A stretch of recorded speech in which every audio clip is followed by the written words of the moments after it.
আসসালামু আলাইকুম রহমতুল্লাহ। ইন্নাল হামদুলিল্লাহ।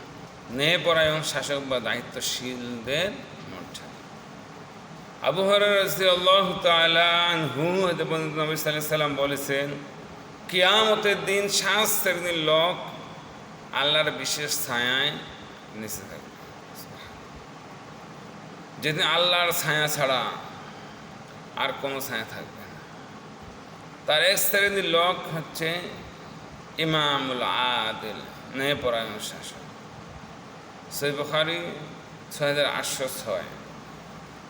আব্দুল্লাহ বিন আমর রাদিয়াল্লাহু ইবনে আস রাদিয়াল্লাহু আনহু তিনি বলেন, রাসূল সাল্লাল্লাহু আলাইহি সাল্লাম বলেছেন, ন্যায়পরায়ণ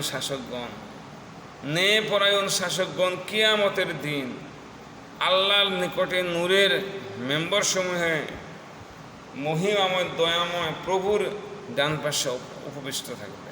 সুবহানাল্লাহ।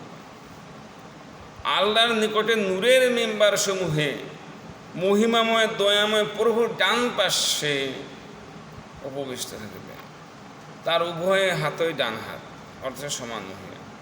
যারা তাদের শাসন কার্যে, তাদের পরিবারে লোকদের ব্যাপারে এবং তাদের উপর ন্যস্ত দায়িত্বসমূহের ব্যাপারে সুবিচার করে। সহিহ মুসলিম 1827।